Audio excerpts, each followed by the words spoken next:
911, what's the location of your emergency? I'm reporting a missing child. And at this point, I start to panic and freak out because that can't be the case. She was dropped off. I remember him saying, should I have asked a warrant? And I'm like, no, you've got nothing to hide. Give him your phone. If you were to go demand your phone back right now, that would look suspicious as like, what are you doing?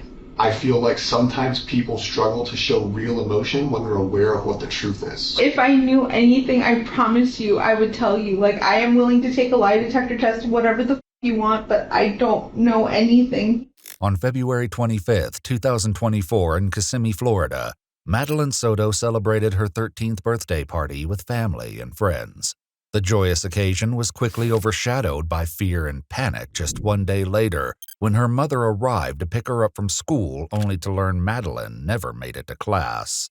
Police and investigators launch a massive search operation, but as they piece together the clues from her last 24 hours, shocking evidence and glaring inconsistencies begin to emerge, suggesting her disappearance may be connected to a far more sinister truth. I don't want to believe she's still alive. She's out there. The following report is based on police records, and most of the footage has never been seen before until now. Please note that all persons charged with a crime are presumed innocent unless and until proven guilty in a court of law. On the late evening of February 26, 2024, the Orange County Sheriff's Office receives a 911 call from a caller with a dire concern. Do you need police, fire, or medical? Police, possibly. I'm reporting a missing child. Okay, and the child that you're trying to report missing, are you calling on behalf of the parent? Yes, on behalf of the mother. She's like, okay, and then how long has it been, though, since you guys have last seen her? Since this morning. She was dropped off at school this morning, and apparently she never showed up. We called everyone we knew. No one's seen her. After collecting more details, the dispatcher assures the caller that a deputy will arrive as soon as possible. However, no help arrives. She calls back 2 more times, attempting to express the urgency of the situation. Do you need police, fire, or medical? No, it's not a medical issue. We have a missing child since this morning. We already called 3 times. Yes, ma'am. I see you. This is waiting for a deputy to respond. You're waiting for a deputy to respond? Yes, ma'am. And how long more do we need to wait? It's a child missing. I understand that, ma'am, but I'm just not able to give out ETA. I don't know when they'll be there. So this is not important for you guys? Really? Ma'am, we were very busy in the area. Look, I understand they'll be there as soon as they can, okay? The chilling reason for the delay and what had deputies in the area so busy would soon raise more questions about the timing of her disappearance. At 7:48 p.m., Deputy Joseph finally arrives at the scene to meet with the missing girl's mother, 35-year-old Jennifer Soto, and her boyfriend, 37-year-old Stephen Stearns. Hi there. Hey there. Hey there. What's going on? So, was dropped off close to school this morning, but never made it. I went to pick her up from school. I'm sorry, 1 second. Yeah. Go ahead, sir. Are we looking for another kid or we have a kid? Looking for another one. With more than one missing child in the area, the fear that she may have been abducted remains a possibility. So she was supposed to be dropped off at school, didn't make it to school. Didn't make it to school. I went to pick her up from school today, and she never came out. I got an email from the school saying she was absent, but I also messaged her teacher, and he looked at her entire attendance today and saw that she was completely not at school today either. Okay. So she never made it. Just had her 13th birthday. 13. What was she last seen wearing? Green hoodie, white Crocs, either blue or black pants. I think black shorts. Do you know if she has like friends in the area? She does, but she doesn't know where they live. I asked all of them. Is this like, does she like have any places that you guys know that she'll usually be at? Any friend's house? Any places that like she likes to hang out? Not typically, no. No. Not typically? No. Okay. By any chance, does she have a phone number or a phone? She does, but she left it at home today. I haven't. You have it. And I've already gone through her messages. Okay. How about, does she have like Apple Watch? No. Does she have She's got a device. The only device she's got on her right now is her school laptop. her school laptop? Is that trackable? I don't think so. You don't think so? It should be. It should be. If the Wi-Fi's turned on, it'll try to connect to the Wi-Fi. So if I like circle here. To connect to any Without her cell phone, the laptop is their only hope of tracking Madeline's location. Attempts were made to locate the laptop, but unfortunately, the last pinged location was near downtown Orlando on February 22nd, 4 days prior to her disappearance. Does she have a history of running away or anything? She was hanging out and lost time kind of? Possibly, I don't know. She got dropped off. She was like, so she's embarrassed by his car. So she didn't want to be dropped off at school. She wanted to be dropped off like half a block away so she can walk. It's an image thing. She's in the face. But he dropped her off half a block away and drove away. Okay. Did she ever go to school though? No, we called school. She was walking in that direction. She was rifling through her backpack, just looking for something. I thought maybe she was just looking for headphones before she got her walking on. Yeah. But she was just kind of, shambling over in that direction. It looked the same as any other morning. A sudden phone call puts the room on high alert as family and officers alike wait to hear if it's news about Madeline. Hello? Yes? Hi, Principal. I'm okay. How are you? Stefan leads officers to the location where he believes he dropped her off for school, but apparent struggles with his memory give them a less than ideal start. Was it here? It was along this stretch. I can't remember the exact spot, but it was around where these communities were. Oh, thank you. So it's like around where these communities were. Okay. And it's just like in this stretch, like we could see the overpass down there. Where's the school? Just on the other side of the overpass. With a general idea of where Madeline was last seen, officers begin to search a nearby apartment complex for any sign of the missing child. No cameras as of right I now. can't believe that in this day and age, there's no cameras pointing out anywhere. Yeah, I'm trying to see if we can find something. Yeah. Meanwhile, Deputy Joseph appears to have better luck as he reviews surveillance footage at a church half a mile from Madeline's school, where a young girl fitting her description was captured on camera in the early morning hours. There's like a car pulled. Yeah, he left and she walked onto property. And then she actually dove back onto property. I guess she left. So she's still sitting there. Ventura, what's the other? What they were saying, right? She left her phone on to me. It's like, that feels intentional. You know? Like, I don't want to be tracked. I'm going to try bumping it up like 10 minutes to see if she's still there. Yeah. Oh, wait, there is a person getting out of the car. She's gone. She's by 9. Hopeful that Madeline's movements can be tracked, a K-9 search unit is dispatched in the intersection near the school where Madeline may have walked. The stakes are high and every second counts, but after nearly 15 minutes of searching, they've yet to pick up her trail. I mean, if I had to guess, get out of there. If I had to guess, you probably went that way. But, ow. He dumped her off here, or he dumped her off up ahead? Okay. And she walked this way, coming down. So her scent's probably all over here anyway. Yeah, it's a tough one. What are you telling me? No. Okay. Yeah, we can call it. Back at the church, Deputy Joseph shares what he saw on the surveillance footage with Madeline's aunt. It's blurry video, but it looks like a adolescent child sitting right there. And I don't see her getting into anybody's car in the video. I see her sitting on property for give or take 10 minutes and then walking off property. I don't know which way she went from there and get more video. Show the bridge or anything? No. Speculating that Madeline may have wandered away on her own, the officer asks if there's anywhere she may have gone that she wouldn't want her mother to know about. I have no idea. We checked your phone. I didn't see any Crazy stuff. Crazy Me neither, yeah. I didn't see her trying to plan anything with anyone. And I just really don't think she's the type to do that. Just walk up and leave. Yeah, I don't see her doing that at all. The mystery of Madeline's disappearance eludes law enforcement as a challenging night of searching meets a disappointing end. Despite their exhaustive efforts, the haunting question of where Madeline has gone and why leaves everyone grasping for answers. The following day, on February 27th, officers begin canvassing local neighborhoods, and the family makes multiple appearances and television interviews. As news about Madeline's disappearance spreads, some residents begin feeling the emotional impact. Oh, is this about that little girl? Yeah. Oh my God, I've been crying all day long. Yeah, she's been missing since 8:30 a.m. Why aren't there any updates? Like, I'm looking everywhere for anybody. I kept saying to my son, I said, I'm hoping she skipped school today. While Orange County deputies continue knocking on doors, a detective heads to Madeline's school to speak with her best friend in the hopes she may have heard from her or has information that may lead to a breakthrough.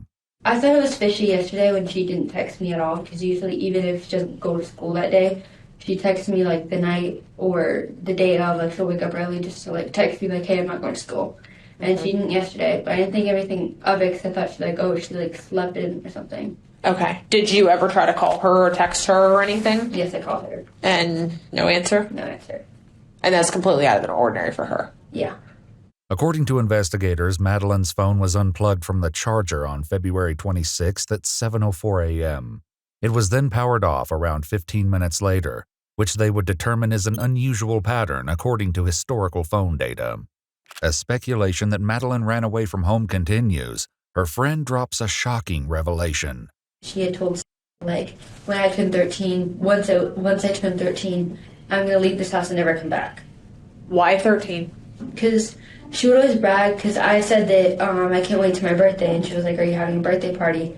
I said no, and she was like, oh, I get a whole bunch of money, like $500 something. I think she was waiting to turn 13, that way she could get a whole bunch of money and go. But where would she go? I have no clue. As the question of why Madeline would want to run away from home haunts the investigators, her mother, Jennifer, offers a simple explanation. So this whole living in the woods thing, I have people like tromping through the woods right now on horses and ATVs and all sort of things, but has she ever mentioned that before? The thing is, I started talking to her about World War III, just what's happening politically, and I'm like, I don't know what that means for us, but we'll see what happens.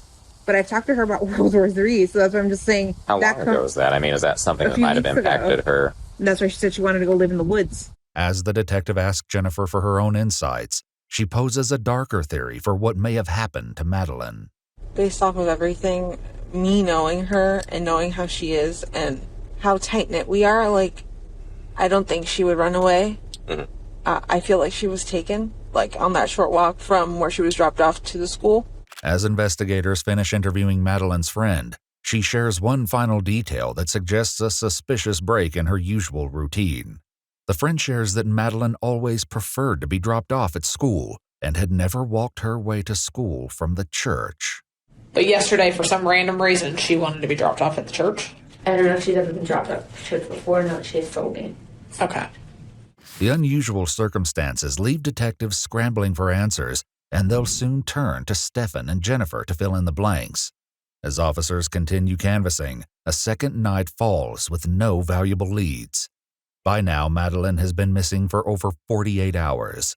K9 Wyatt returns for a second attempt at locating her trail, this time beginning at Madeline's residence where Stefan and Jennifer are waiting. We're going to pull one more, and then we're going to have the dog sniff it out again and see if we can get another track going. Can I get you, like, the last outfit you were wearing? Has it been, like, with other clothes and all that, like your clothes? It got mixed in with clean clothes and dirty clothes. Is it other people's dirty clothes, or is it her dirty clothes? Is her What about, underwear? like, a pillow that she likes to sleep with? Her underwear is I mean, all that stuff works. Yeah, but you slept on the pillow this morning. Oh, that's right. I snuggled with a pillow. They settle on using a pair of her underwear from the bathroom, and the search begins. However, Stefan's curiosity will soon create an unexpected barrier to their efforts. I'm gonna be going like right where you guys are. Yeah, you guys can go inside if you want, because then I just don't want him trying to track you guys. Yeah, he's a pretty cute little guy. Just as long as everybody's inside. I'm not gonna go inside. I'm just gonna start at the front door. He's trying to open the door. Oh God, he opened the door. Sorry, he knows how to open doors. After only a few minutes of searching, Stefan is seen lingering just around the corner, leading to frustration with the K9's handler. No, sorry. He backtracks a lot, so he kind of just circles. Yeah. After being told that it's distracting. Unfortunately, no critical evidence was found in the second K9 search, and concerns around Madeline's whereabouts continued to escalate. By Friday, March 1st, 5 days after she first disappeared, Madeline is still nowhere to be found. Jennifer and Stefan have been interviewed multiple times, but inconsistencies in their accounts and shocking new evidence have thrown the case in a chilling new direction. As investigators meet with Jennifer to revisit their previous interviews, an intricate web of lies begins to unravel. You want me to go through the whole timeline? Yeah, we'll start with Sunday. Take me through Sunday. Sunday birthday party. She spent the whole day at my mom's house. They celebrated with the whole family. I was at work. I just started a new job last week or the week before. She had the best day. She was so happy when I got home and I saw her at my house around 8:30 that night. I wasn't home. She got dropped off alone. About 10 to 15 minutes later, Stefan showed up. At your house in Kissimmee? At my house in Kissimmee, he called me. Or he texted me, I don't remember. But he let me know he was there and that she was getting ready for bed. She was doing her routine. Stefan previously explained to detectives that he doesn't live with Jennifer full-time, but rather splits his time between her house in Kissimmee and his parents' home in Northport, Florida, nearly 150 miles away. And what does your time splitting look like? Are you here for days, weeks, months, something else? Weeks at a time, yeah. And so, I guess, when did you arrive this block of time that you were here? Day before yesterday, actually. So, night Saturday? Yeah. I think. So you got here Saturday night. This is inconsistent with what Jennifer just told detectives, claiming Stefan arrived after her birthday party, which took place on Sunday night. However, even this timeline contradicts one of her earlier interviews, in which Jennifer struggled to remember exactly what day he made it into town. How long has he been here? Or when did he arrive, rather, this time? I can't remember if he arrived Saturday or Sunday morning. These are only the beginning of a string of contradictions that will soon raise major red flags. As Stefan's questioning continues, he's asked to describe how Madeline was acting following her birthday party on Sunday night. She was just happy. She was very happy. Everyone was happy. It's nothing out of the ordinary. I can't remember anything particular that happened. Jennifer continues to explain what happened just after she returned from work and the reason behind her decision to break routine and have Stefan take Madeline to school the following morning. I got home around 10:30. I started getting ready for bed myself. I started eating and taking my meds because I have to take meds. When I went to take my meds, I realized, oh my God, I forgot to take my Saturday night's meds, which is why I felt so weird and so abnormal and not myself Sunday while I was at work. Everyone at work noticed I was acting different and not being myself. Like I couldn't smile in front of the guests. I felt this wave of depression that I haven't felt in years. It was my bipolar symptoms coming up again that I've been medicating myself for all this time. I sent them to sleep upstairs in the guest bedroom so that I could get a good night's sleep. This disturbing admission further stressed the concerns detectives have had since Jennifer's initial interview, when she'd first explained their unusual sleeping arrangements at home. Is it normal for both of them to sleep in the same room? Sometimes. When I really need a good night's sleep, I will send them upstairs. But when, also a lot of times we will sleep together in the king-size bed, all three of us. Or sometimes Stefan will go upstairs and in our bed alone. So it just really depends on what's going on that night with our schedules and what we're doing. Okay, where were you sleeping? Downstairs in the king-size bed. Okay. Is it just you two here? Well, you guys have a roommate, right? We have two roommates. So what rooms do you guys use? The room downstairs, the master bedroom downstairs, and room number 4. The house would later be thoroughly searched, and what investigators would uncover would leave detectives reeling. As Jennifer continues, she elaborates on how the concerning sleeping arrangements first originated. The living situation with them I'll be honest, seems weird. It's weird to me. She's got a bedroom downstairs. What's kind of the mindset or the thought process, the communication you've had with Stefan about, she's not going to sleep in her bed, but you guys are going to go sleep in the guest bedroom? It wasn't until June that he got his own bedroom and I sent him upstairs. That's where the requests for sleepover started. Okay. And I kept telling her no. I'm not comfortable with that. They really wanted to watch something and I was really tired. And I said, okay, fine. Go ahead, but this can't happen often. I allowed her to go upstairs and sleep with him. But honestly, I think I can count on one hand how many times that's happened, and it has been many times that I've allowed her to have a slumber party with him, to be alone in a bed with him. The sleeping arrangements leave detectives seemingly uneasy, but with finding Madeline still the main priority, investigators ask Stefan to piece together the events of the following morning. Woke up around 7:15, somewhere around there, which is an early start for us, but we had talked about getting McDonald's breakfast beforehand, so we wanted to make good time. We did make good time. We got out the door maybe 7:30ish, 7:45ish, maybe. However, when Natalie, who lived in the house as one of Jennifer's 2 roommates, was asked if she saw the 2 of them getting ready in the morning, her answer seemed to contradict Stefan's account. Did you see them at all Monday morning? By the time I was leaving Monday, no, I think I was leaving too early.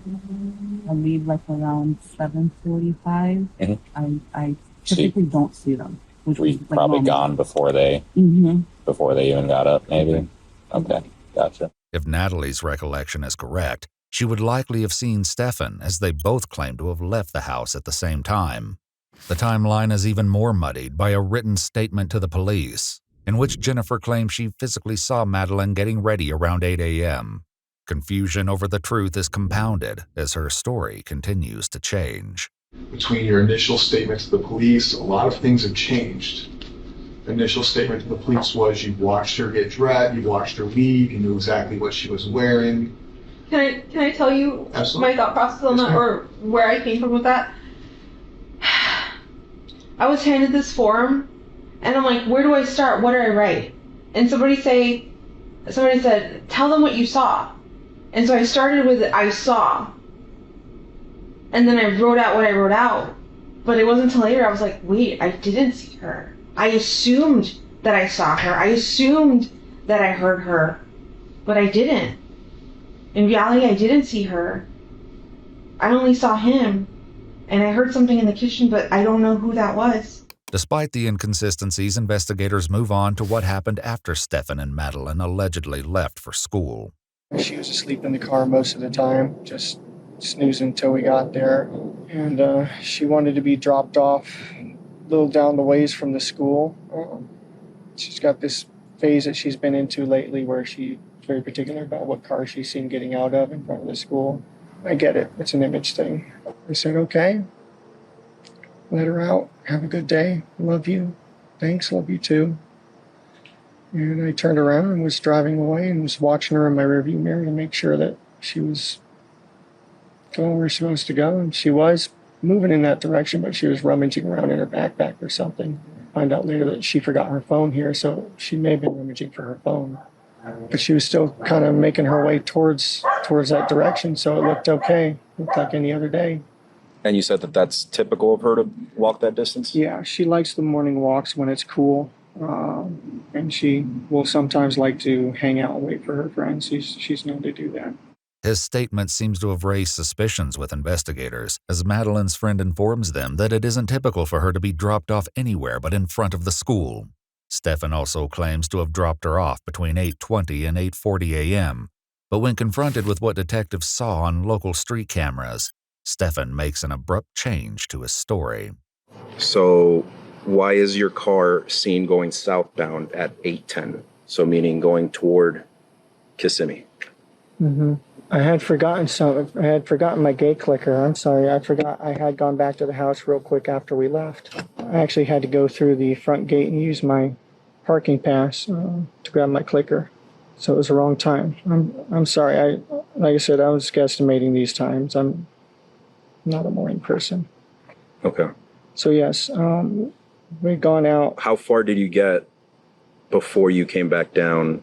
That when you realized you forgot your clicker? Nearly all the way to the school. So you guys came back here to get your clicker. Correct. So when we look at the cameras in the front, it's going to show you coming back in Correct. here with her in the car. Yes, with her in the passenger seat. Okay. Yes. Footage from the apartment shows Stefan pulling up to the complex trash compactor at 7:35 a.m. in his silver sedan. He's wearing a red-colored shirt as he throws a trash bag inside the compactor and pulls away. A female, believed to be Madeline, is visible in the front passenger seat, appearing slightly slumped over. They leave and return to the apartment at 8:19 a.m., where Stefan appears to speak briefly with a security guard. Madeline still appears to be in the front passenger seat. The security guard was later interviewed, but his account burns another hole in Stefan's story. Do you remember a resident coming through in a silver Lincoln sedan? I do remember, but not his face. I talked to him. He showed me his little clicker, and he's like, "Hey man, I'm clicking, it's not working." And then I went and I clicked the button. He went inside, and I just remember there was a woman like sleeping beside him with a green shirt. If Stefan already had his gate clicker, his reason for returning to the complex falls apart, leaving investigators to question what else he may have lied about. They determine the trash compactor needs a closer look and begin the process of gathering a warrant to search its contents. Meanwhile, with more questions than answers, Stefan continues to explain what happened next after he returned to the area near the church and dropped Madeline off. What did you do after you left the area? I left to go to the local vape shop because I needed some more vape juice. They weren't quite open yet, so I ended up going back home.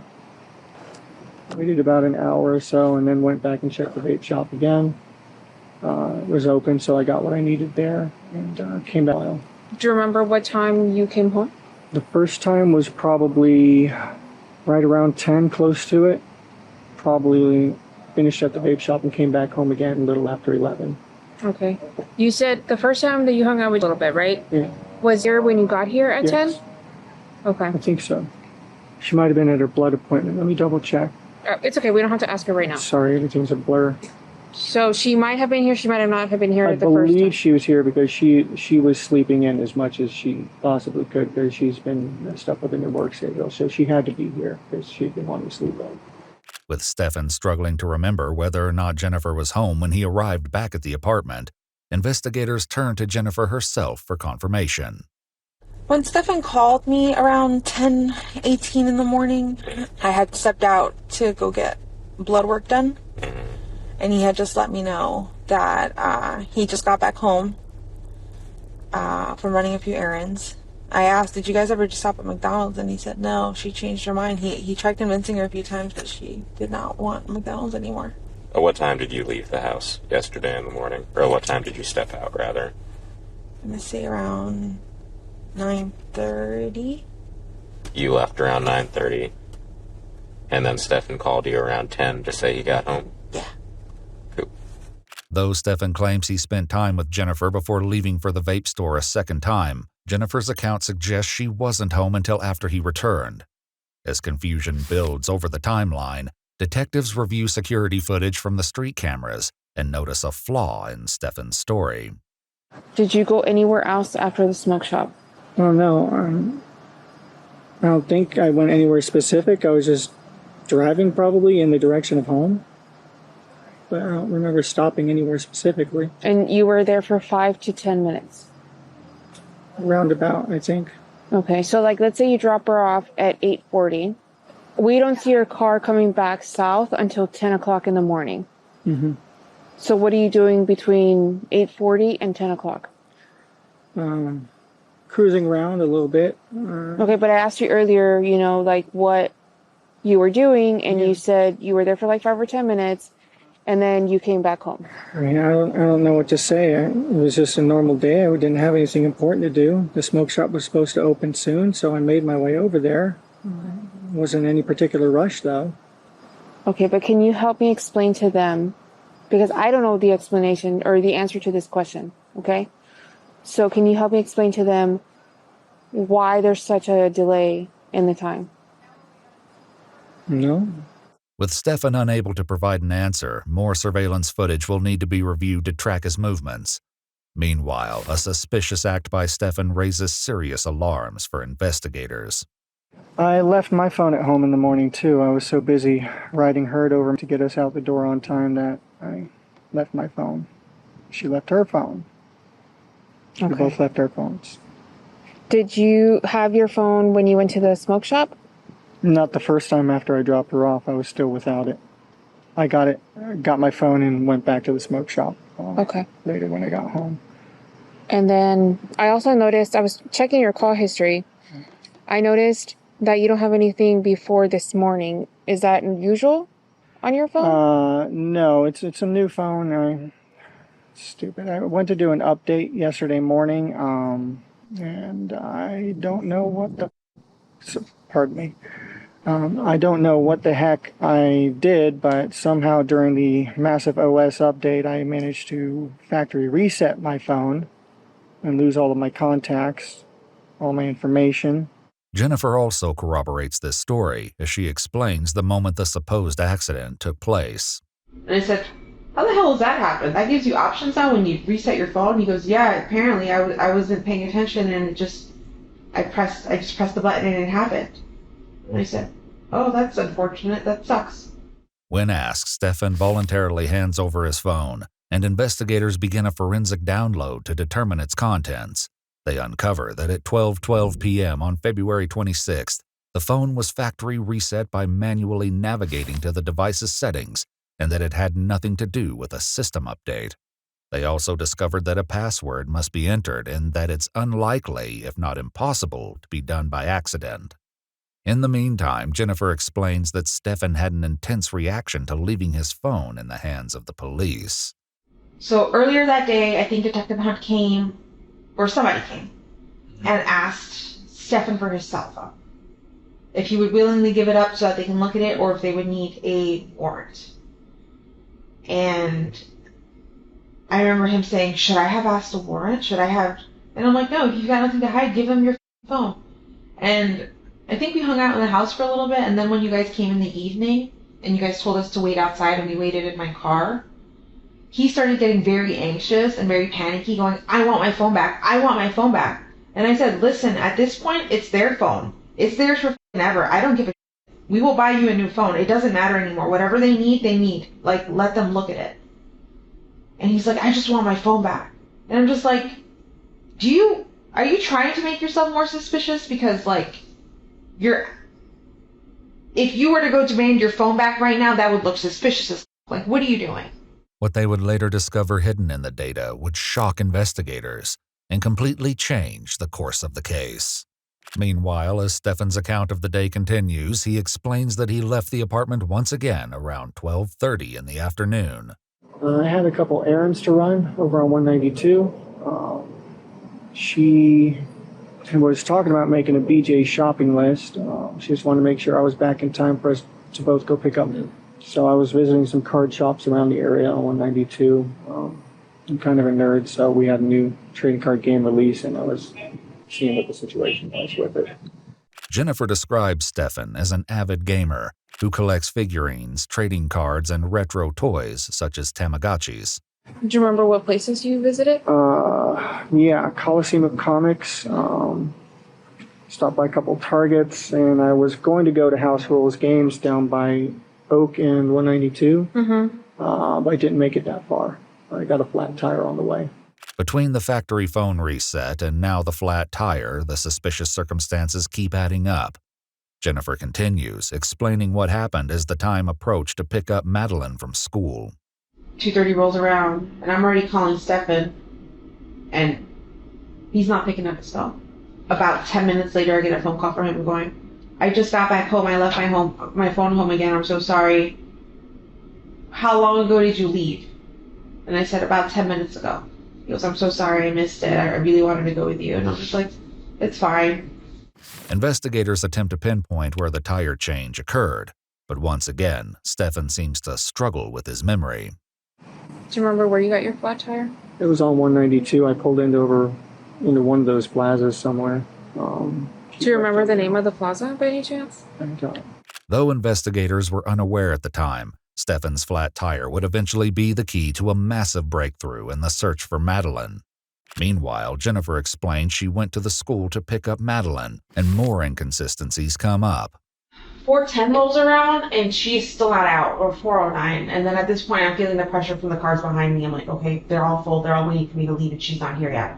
So I take off and I'm thinking, maybe I missed her. Maybe I forgot to tell her I was picking her up from school today because I don't know if she knew that I wasn't working. So I left thinking maybe she walked. That's pretty close to school. Let me go drive back down and wait along the path she would walk and just wait. And I parked and I waited.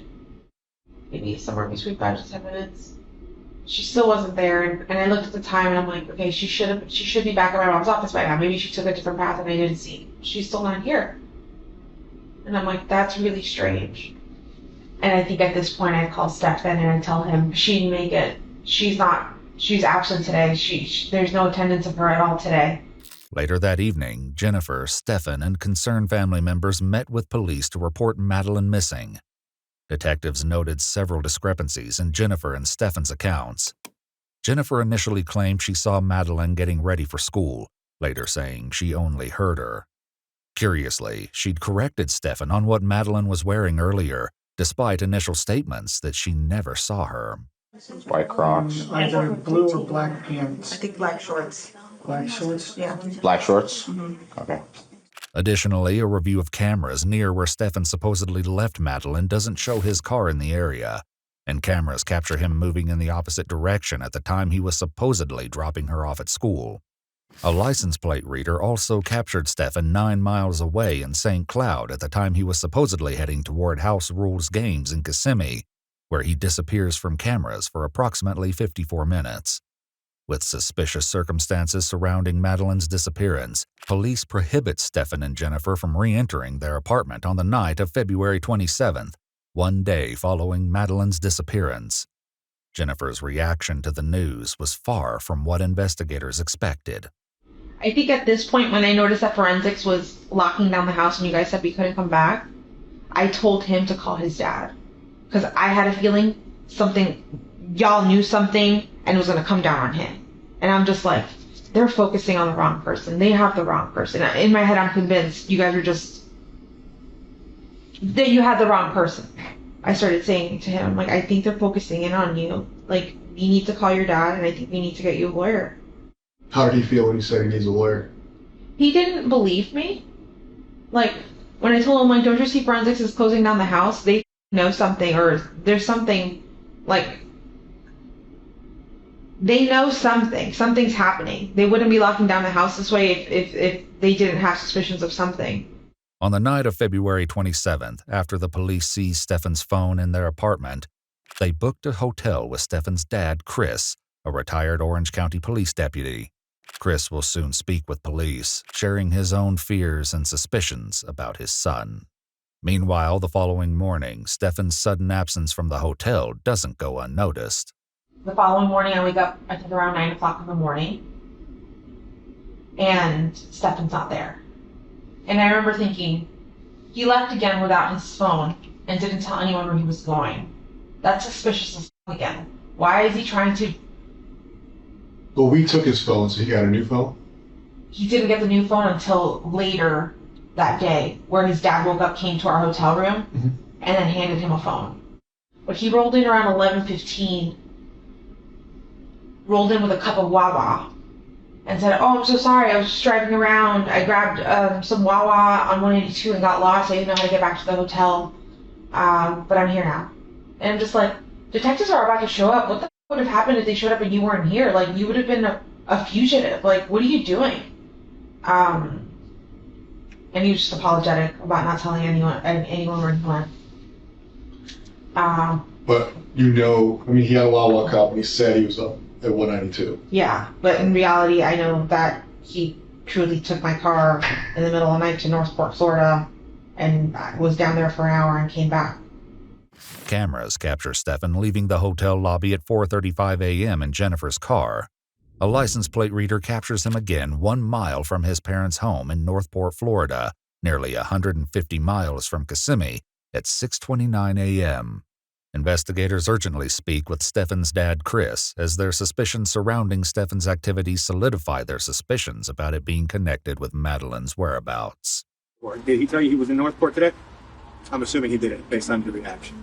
Okay. So, you need to take a seat? Or? No. Okay. He was in Northport. Yes. We have more than enough reason to believe that Stefan was in Northport today, at the exit that you take to your house. Our concern is we're conducting a missing person investigation. Yeah. Given the proximity of that exit to your home, what we're trying to find out is if she's just hanging out in your house, you just want to get her somewhere safe, we want to put eyes on her, make sure she's okay. Chris contacts his wife, who's currently at their house in Northport, to let her know that local police are on the way. Meanwhile, Chris theorizes that if Stefan were hiding Madeleine, there may be another place worth searching. They're going to come over and want to search a house for, apparently, can I tell them?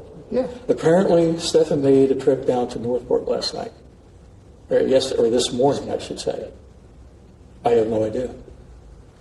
But there's a storage unit, but he wouldn't have access to the keys to the storage unit because I have the only key to it. And that would have been locked in my car, and he would have had to come in my room, which he didn't have a key to get into it. Chris cooperates fully, giving police permission to search his home and the storage unit in Northport for any sign of Madeleine. Meanwhile, Chris describes a haunting suspicion he shared with his wife once they learned of Madeleine's sudden disappearance. When I left last night, I said, hey, I turned to her, I said, do we really know? You know, is he capable of doing something harmful to her? Why would you suspect that? Because some inconsistencies of phone calls he had with me didn't add up, okay? So I'll give you the sequence. He calls me mid-afternoon, 3-ish, maybe 3:45 or something, and say, I just had a flat tire. Okay, how the f*** did you get a flat tire? You just drove over to Kissimmee. You took her to, maybe you're running an errand, but where would you have gone to get a flat tire? It was several hours later, around 5 p.m., when Stefan told Chris that Madeleine never showed up for school. Meanwhile, Jennifer shares similar concerns about his activities. Him disappearing to Northport. What the hell was he doing? That is suspicious. I mean, now that I know that that's where he went, that is suspicious as all. Why did he go to a storage unit facility? What was he grabbing? What was he trying to dispose of? Or what was he trying to hide in the... That to me is suspicious. What Stefan was doing in Northport and how it's related to Madeleine's disappearance will be revealed later. The home and storage unit are searched, but no sign of Madeleine is found. In the meantime, Stefan is brought to the police station just after his return to the hotel on February 28th, unaware that his many lies are about to catch up with him. What happened to him? Flat tire. I haven't changed a flat tire in about 10 years. So I made a rookie mistake and had my thumb too close to where the jack and the frame meet. And it slipped, and the frame came down on my thumb and pinned it between the jack. What about the other scratches? Courtesy of a janky tire iron and the road. Did you bleed at all? Yeah, this one had some blood and this one had some blood, but not much. It clotted fast. Do you know what popped your tire at all? No idea. Tire just started going floppy and then pretty worn out or something? Floppier and then just completely freaking separated. Thank God we had a spare and a jack. Jinky as it was. So typically when changing a tire and stuff, you tend to get brake dust and dirty and all that? Yeah. Did you happen to... Positive that I breathed in some freaking brake dust or tire dust or something because I was coughing the rest of the afternoon. What'd you end up doing to clean up or stop the bleeding and stuff? Nothing, actually. I just You went didn't get home too dirty? and washed my hands and that was it. Your clothes get all messed up and all, or... Not bad, surprisingly. What were you wearing, by chance? This. So I think I'm still wearing this. I'm still wearing the same clothes. Oh, so you kept pretty clean. Try to, I guess. Earlier surveillance footage showed him wearing a red shirt as he threw away items in the trash compactor, left the apartment complex, and returned with Madeline. However, when he's captured on camera at a smoke shop later that morning, his clothes have changed. You weren't wearing a red shirt? I was wearing a red shirt early in the morning. But I changed clothes later because that shirt was in a couple days without one. And the flat tire happened after that.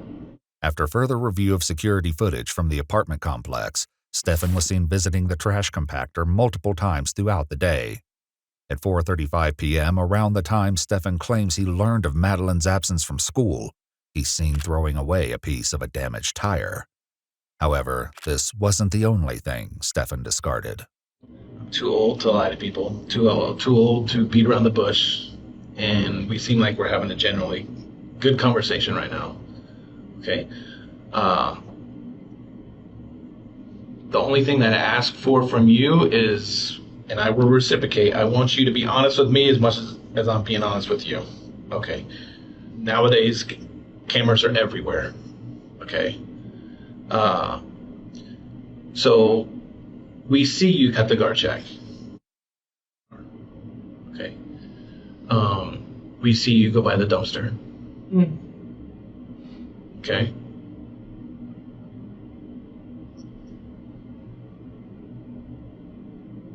I may have taken some trash with me then.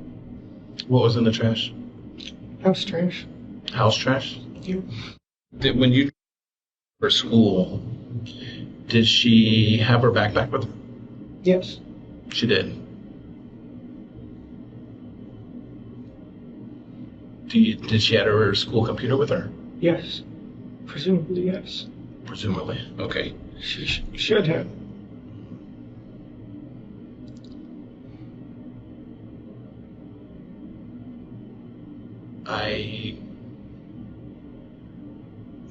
Once again, this goes back with the whole honesty thing. There was things in that trash bag that got thrown away that probably shouldn't have been thrown away. Near the tire, a Hawaiian print backpack, school laptop, and one white Croc were found, all believed to belong to Madeline Soto. Stefan's story of watching Madeline walk toward the school with her belongings falls apart with this devastating discovery, prompting the detective to make a desperate plea for the truth. Well, I can confidently tell you she did not go to school with her backpack.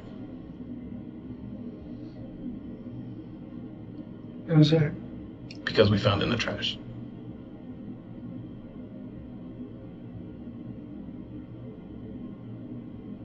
So, Stefan, here's what I'm asking you and pleading with you is to dig down and do some soul searching. I have kids. He's got kids. And this little girl's out there somewhere that we need to know where. And I really, really, really think you can help us. I mean, you want to get something off your chest. I don't know what it is, but I'm pleading with you. I don't know. I don't. Though Stefan continues to deny the truth, the evidence against him is mounting. Detectives are far from finished as they prepare to confront him with the jaw-dropping discovery from his cell phone, a disturbing revelation that will be nearly impossible for Stefan to deny. What do you think was on the phone? Text messages. Emails. Old stuff. Pictures? Oh, yeah. What kind of pictures were on there? Training card pictures. Lightsaber pictures. Disney pictures. Do you have a Google account? Yeah. Do you save pictures to your Google account? Sometimes. Or is it automatically? I know sometimes phones sync to a cloud and... Yeah, I think it backs up to Google. Mm-hmm. And then sometimes when you reset your phone, and your phone updates and puts these apps back on your phone. Sometimes they will put the images back on your phone. I'm not sure. Do you have Oh, I assume so. any pictures of you? Probably. I mean, went to Disney, took selfies on the train. She got back from Puerto Rico and had her hair braided. We got pictures of that. All sorts of pictures. Family events. Any other pictures you can think of? On February 28th, 2 days after Madeline's disappearance, the digital forensics team was able to recover hundreds of images and videos from the phone and a Google Cloud account. The images date back as far as when Madeline was only 8 years old. Though few images show Stefan's face, a unique black mark on his genitals would later match those seen in the photos. More discoveries would later come from his search history, with horrifying implications. Here's where I'm going to be brutally honest with you. There's a phone. And I'm pretty sure you know what some of those pictures are about. You're a very intelligent person. And I don't want you to discredit yourself by saying you don't know about all the pictures that are on your phone. You understand what I'm saying? So do you want to add to the list of pictures?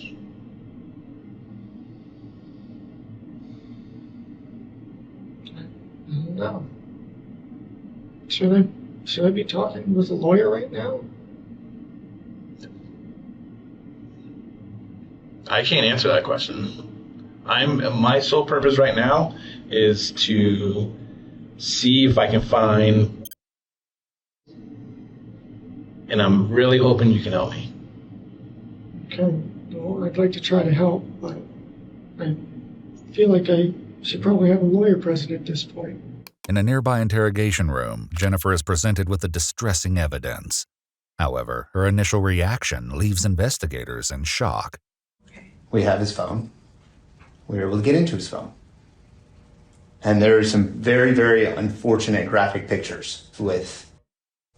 I wish I could tell you this was all a made-up story, but it's not.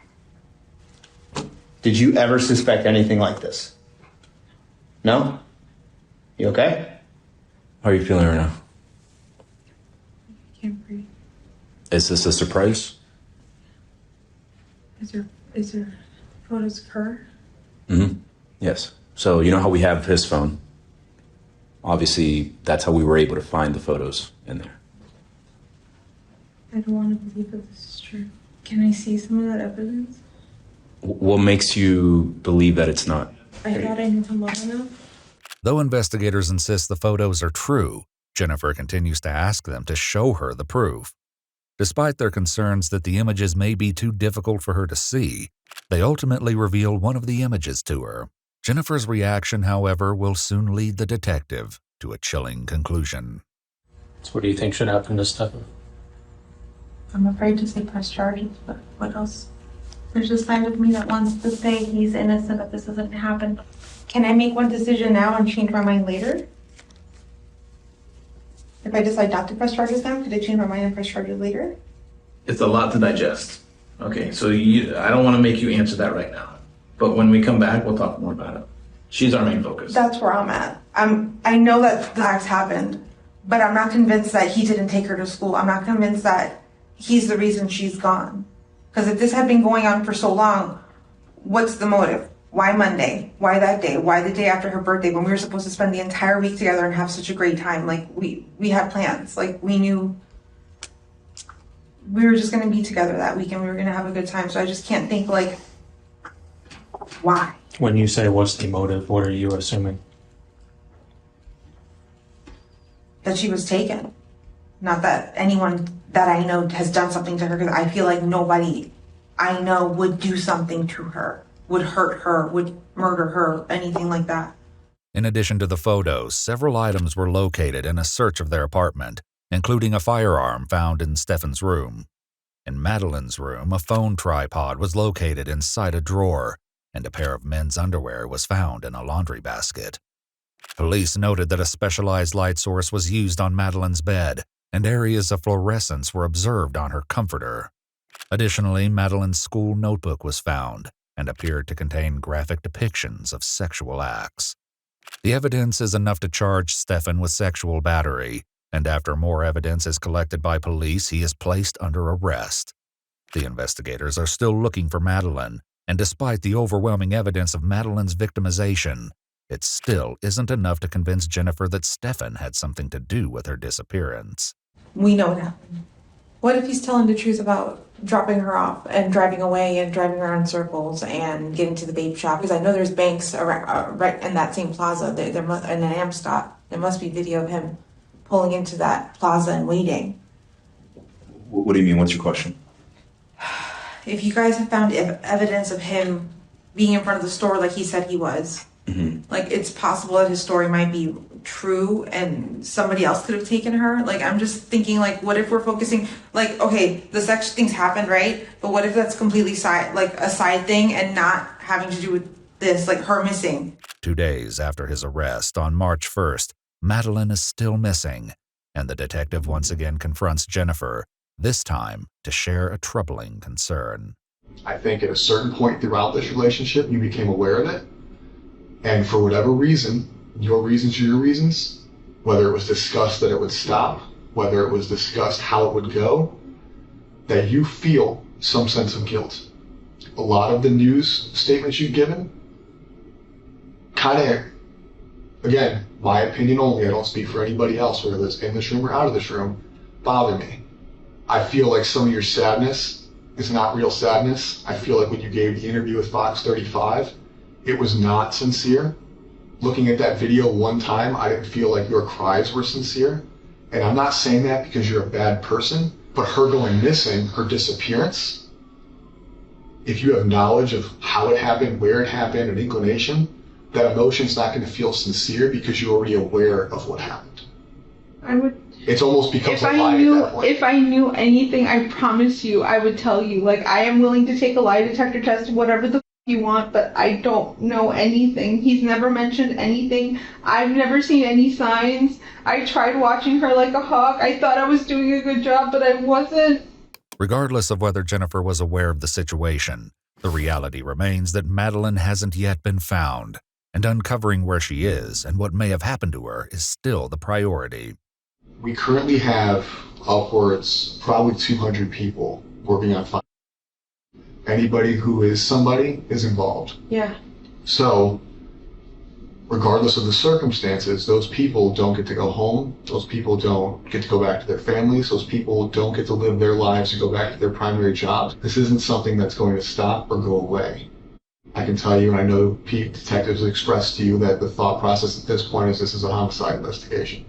Yeah. Based on the evidence I've seen, based on the videos I've seen. Further review of the surveillance footage, which shows Madeleine traveling with Stefan in the early hours of February 26th, leads detectives to draw a heartbreaking conclusion.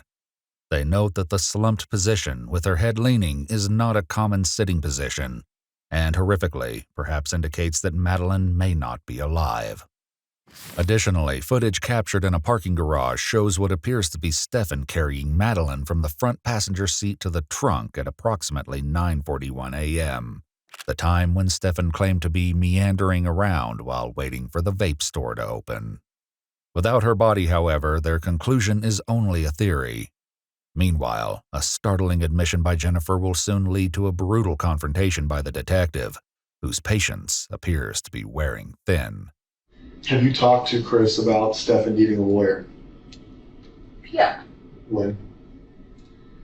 I think when you guys showed me the photos. So we showed you photos. No. The first thought you had was to ask his father if he should get a lawyer? No. I knew that was true, right? That's evidence. That's for real. That's happening. But I kept thinking, they're going... I don't know why I can't tell you why my brain kept thinking, no, he didn't kill her. Not that he didn't kill her, but she's still missing. She's still out there. She was taken.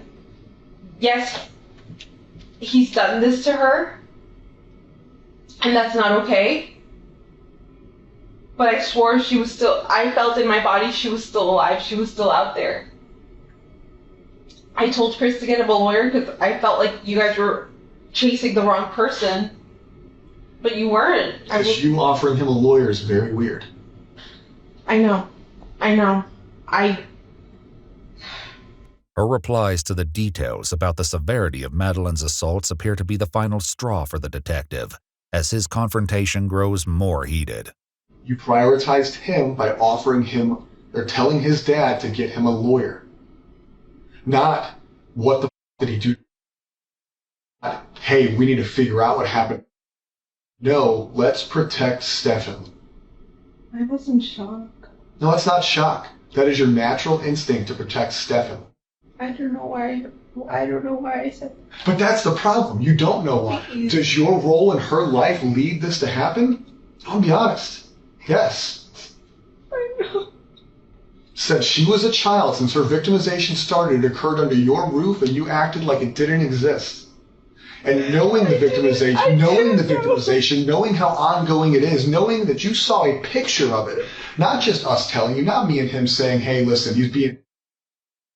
I think they had a bad relationship. They showed you a picture of it. And you still protected him. So how am I supposed to not think that the thought process in your mind is until she's found, Stefan can't be charged with murder? Because we both now know that you don't want him to be charged with murder because you want him to have a lawyer. No, I don't. That was then. He can't be charged with murder. That was then. Everything that you guys have shown me since then and have shown me that he's So we had to show you a picture of her dead in a car for you to finally not take his side?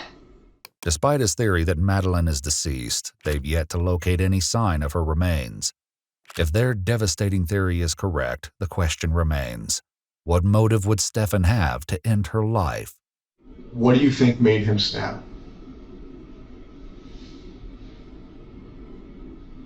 I don't know. Theories, I keep hearing. Tell me your theories, because here's the deal. We don't go home until she's found. No, I know. So what are your theories? What I've heard is, what if she upset him and threatened to tell me and say that she was going to tell me and he needed to shut that down. That's the only thing. What do you think? I don't want to believe he killed her. But from what you guys are telling me, he must have killed her Sunday night and snuck her body out in the morning. That photo you guys showed me of her slumped in the car. You don't want to believe he killed her. I want to believe she's still alive and that she got kidnapped, but that doesn't seem like that's the case at all. Yeah. I know, my brain just wants to believe something else. I just want to believe she's still alive, she's out there. Explain your reasoning behind those assumptions and we'll move forward day by day. So he had access to benzos and I think Lunesta. What are those? I'm not familiar with that. Benzodiazepines are anxiety medications which relax you and can make you sleepy. Okay. And Lunesta, I think, is a sleeping medication, like for insomnia. So I don't know if it's possible he gave her something and she was drugged. In those photos that you showed me where you're saying she's dead, maybe she was drugged. But if she is dead and it was done upstairs, I could just only imagine that he choked her. I don't know how else you would kill someone and not leave a mess. Horrifically, a search for the medication sevoflurane was discovered in Stefan's Google account on February 12th and 14th. It's described as a volatile anesthetic that provides hypnosis and amnesia and is most commonly used for surgical procedures. An additional search was made to determine whether or not the medication would show up in tests. Still, based on what he's seen, the detective isn't willing to entertain the idea that Madeleine was merely sleeping. We know he killed her. We know he drove out of there Monday morning. We know he discarded her backpack in the trash dumpster. We know he discarded her laptop and one shoe, right? So all her property was discarded to look like she's gone. That way he doesn't have evidence with him. But then you have all these suspicious times of when he's left and come back and he's gone here and gone there. So what do you think he was doing on all these suspicious times? He's roaming 192. What do you think? Knowing what you know now we can play. You know she's dead. You know that we've given you information. What do you think, knowing what you know, he was doing on 192? He was doing here. He was doing here. He was doing in Northport. What do you think?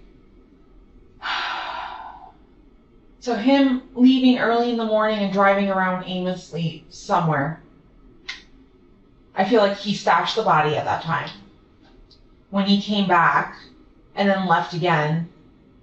But see, it's daytime. Like, how could you move a body or move something in daytime and not be seen? But like, I feel like he went back to check to make sure he did a good job or to move the body again. I don't know. Detectives would eventually discover what Stefan was doing in Northport, along with a shocking discovery which will be revealed later. Still, Stefan has 54 minutes of unaccounted for activity in the area of St. Cloud, 9 miles from Kissimmee. Jennifer, however, claims she has no idea what he may have been doing there on the morning of February 26th. I didn't think he ever, even knew where St. Cloud was because we've never driven down that way ever. You live in Kissimmee, right? Yeah, I know, but to me, he's never had a reason to ever drive down to St. Cloud. Ever. Investigators continue to pry information from Jennifer, unaware of just how close they are to a major breakthrough. For now, Jennifer poses a dark and twisted theory for where they might search for Madeleine. If I were him, and I had to stash a body, but I would never do this. My mind would say to go to Lake Toho. There's a lot of woods there. There's a lot of gators. Like I told you, there's going to come to a point where we will. Right? Volusia County Sheriff's Office just found somebody the other day that's been missing for a long time. People get found. Sometimes it's quick, sometimes it's not quick. But we will find her. What you need to think about is when we find her, is there an opportunity or a chance that we are going to prove that you did not assist us to your full capability in this investigation? And if that is true, you need to think about the consequences of that. Consequences of hindering a murder investigation or a capital sexual battery investigation could be punishable up to probably the same charges, the same time in jail. I know you know that I don't believe what you're saying, and I know you know that I think you prioritize Stefan, but you prioritize jail. You see what I'm saying? If we come back and prove that you sat in this room and misled us, that you didn't lead us in the right direction, or that you assisted, or you acknowledged, or you knew, you're going to be warning from jail. If I knew anything, I swear I would tell you. At 4 p.m., just minutes after Jennifer's interrogation comes to a frustrating end, a call reaches detectives about a witness who claimed to see the suspect vehicle and a man fitting Stefan's description changing a tire near Hickory Tree Road, the location where Stefan disappeared from cameras in St. Cloud. The witness reveals the exact location where locked gates separate the road from an area of private property. The property owner gives police permission to enter, and horrifically, tucked inside a long expanse of bamboo trees, Madeleine's body is discovered. She's found wearing a green-colored sweatshirt and blue jeans, and her body is covered by pieces of what appeared to be hay or dry grass. The bottoms of her socks are clean, suggesting she was carried. Records would also reveal the sickening purpose of Stefan's trip to Northport while his family slept at the hotel. According to police records, at 6:34 a.m., just after arriving in Northport, Stefan attempted to log into his Google account. It was later that Chris discovered the hard drive for Stefan's computer had been removed and placed in a bin at Chris's storage facility. He handed it over to the police, where it was found to contain over 35,000 explicit images of children. In a call between Chris and Stefan recorded from the jail, Stefan is confronted with the grim reality of a long future behind bars. The penalty for the crimes you have been charged with carry a minimum 40-year sentence. So obviously we're going to be gone. We'll all be gone. We're sad about that, obviously, because there won't be anybody here for you when you come out. Yeah, and I'll be lucky if I have another 40 years left in me either, so. Yeah. I wish there was a way that you know, you and I can have a conversation, all of us could have a conversation to understand what's taken place, how this came about, how you arrived here, because it would help us better understand the situation, because we're at a loss for understanding how all this came about. I mean, we're just totally baffled. Well, I didn't start it. Okay. You didn't start it, but you participated in it, which is just as bad as not starting it, but that's for another day.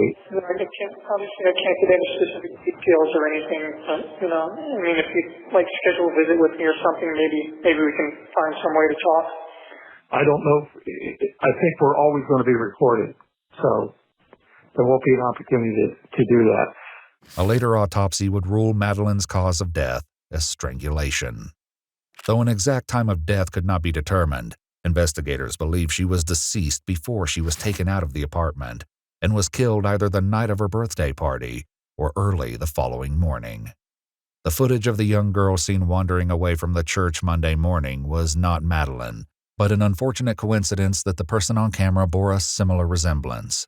Stefan is being held without bond and is currently facing multiple charges, including 13 counts of sexual battery, 7 counts of lewd molestation, 39 counts of unlawful possession of obscene materials, and first-degree capital murder.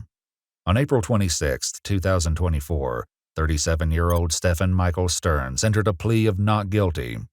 His jury trial is set to begin on September 22, 2025, where prosecutors intend to seek the death penalty. He currently awaits his fate at the Osceola County Jail in Kissimmee, Florida. Jennifer has not been charged with any crimes related to the disappearance or murder of Madeleine Soto.